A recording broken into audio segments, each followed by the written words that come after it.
And the Nano Cube is waking up this morning. Uh, Today's moving day. Gonna move all these frags out of the Nano Cube and into the 55. So we'll get into that. Guys, Nano Cube update. Week 32 tank teardown. Yeah. We'll get into that. Hold on.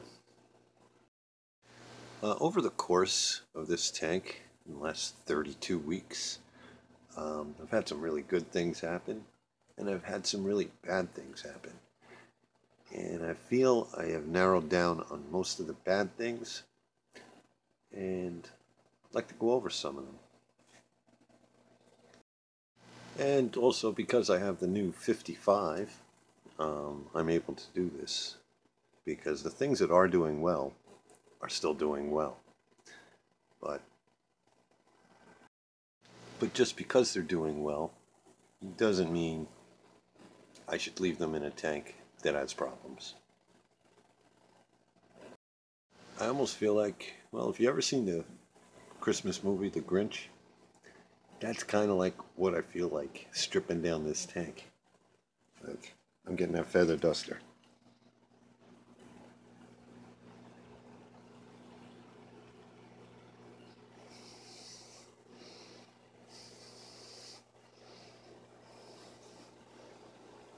And then I'm going to go put him right in the fuge. No rock unturned. Still have a pistol shrimp. I was glad to know that. And I think everybody's out except a couple of green star polyps glued to the back. And so moving day is underway.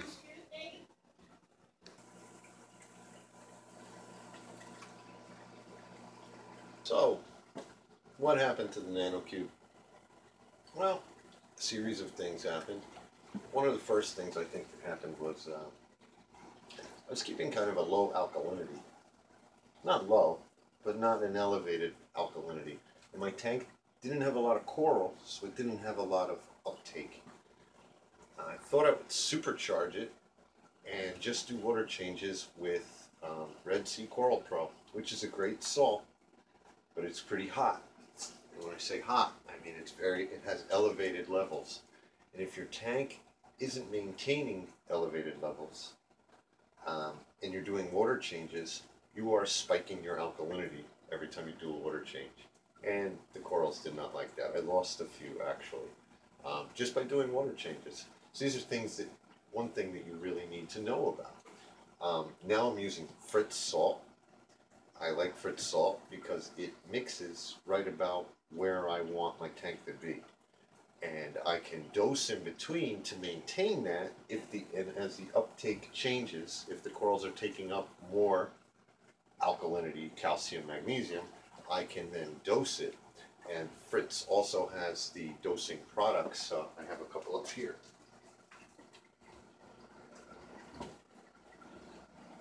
I just grabbed two.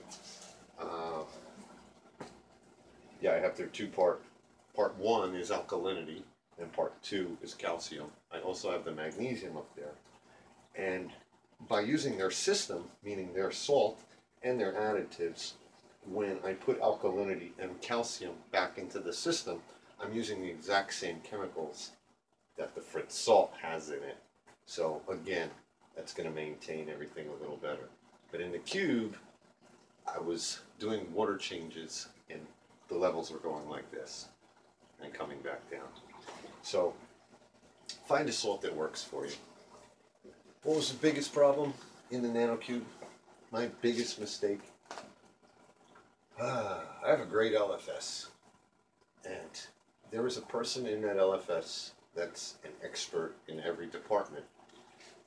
And if you ask for the expert in that department, you will get the expert in that department. But me, who considers myself, I don't need the expert, let me just do this. I went in for a cleanup crew. You know, a couple of snails. They have, I don't know, 5 snails, 5 hermit crab package.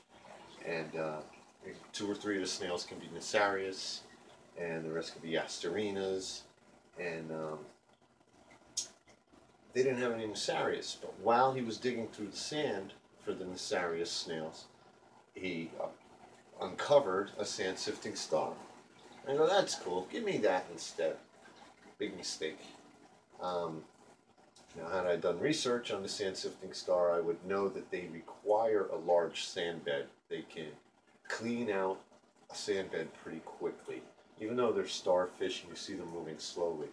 So over time, any microfauna that I built up in my deep sand bed, which is about 3 inches in the Nano Cube, he cleared it out. And towards the end, I saw it in, he was actually losing legs, and I have little clips of videos about that. So that was a big mistake, and since then I've been fighting cyano, dino, all kinds of weird algae blooms. You saw what I had to go through with the bryopsis and the fluconazole, and all unnatural things were happening. They're all natural, and they all will blow over if you let them go. But in such a small system, I was running into a problem. The corals were getting slimed every day. I have to clear off the corals every day with algae growing on them. This kind of algae that none of the cleanup crew would touch. So that, I think, was the biggest downfall. Now, I also had the 20 high, and in that tank, when I had them upstairs, I planned on doing a natural refugium with macroalgae, almost at a display level, meaning not just chaetos spinning around, but more of the caulerpas, dragon's breath, codium, and all of that.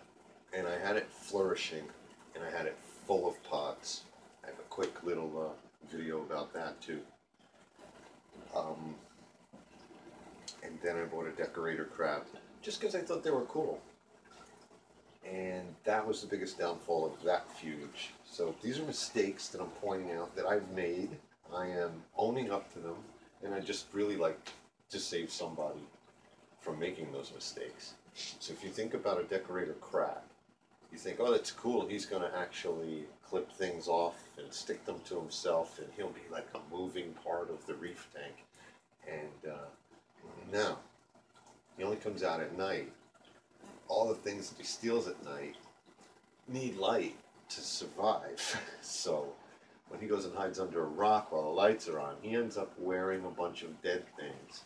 He also liked to take all of the macroalgae and not just take a piece that he wanted. He just sat there and cut like little paper dolls out of stuff. You wake up in the morning and there's just little nubs, everything floating around. So maybe in a species-only tank, and you know, give him some coral to play with. I don't think he'd destroy all of it, but definitely not a reef-safe kind of thing, unless maybe if you have a huge display and you don't mind him doing a little after-hours fragging. Recently changed my channel name to Dave's Nano Tanks. I was using my name at first because that's how you start a YouTube channel.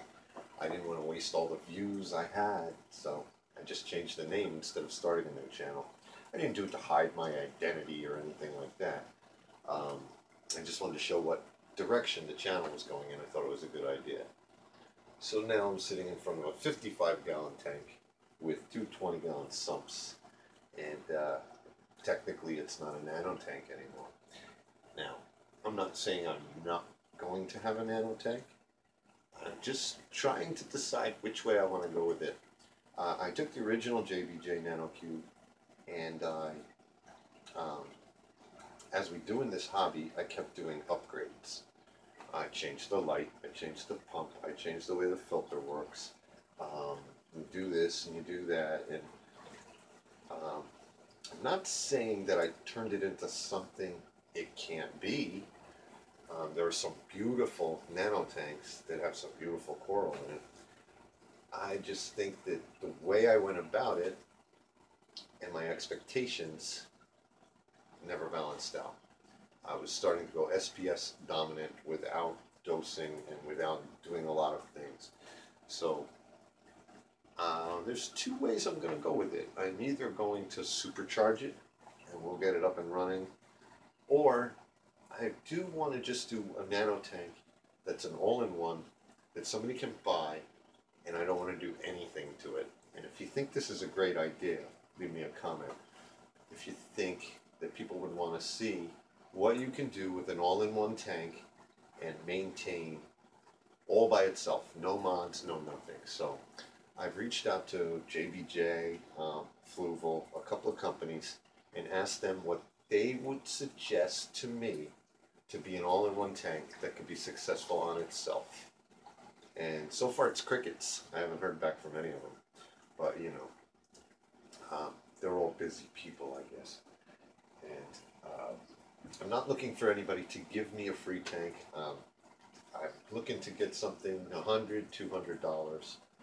Or I may just do it in the JBJ Nano Cube again. I have all the parts, I can put it back to stock.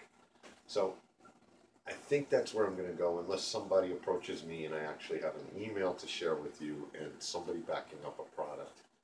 But I think I'll put that all back together, and maybe some LPS, some softies, a couple of fish, and just let it go. Because I've seen some beautiful tanks on YouTube, some beautiful nanos. So short of that, everything's in the 55. A few things aren't very happy, but next week I want to get it all kind of aquascaped, you know, move the frags where I want them to be. I want to get the doser online and start dosing with the Fritz products. And I don't know if you can tell, but there's a line right down the middle here. And this side's one color, this side's another. Well, these are the compact fluorescent bulbs from the Nano Cube, just in a box on this side. And that's my Mars Aqua, what they call the Chinese black box. So I think I'm going to order one more Chinese black box for this side, and then I can take all the bulbs back and put the BioCube, Nano Cube back together. So until next week,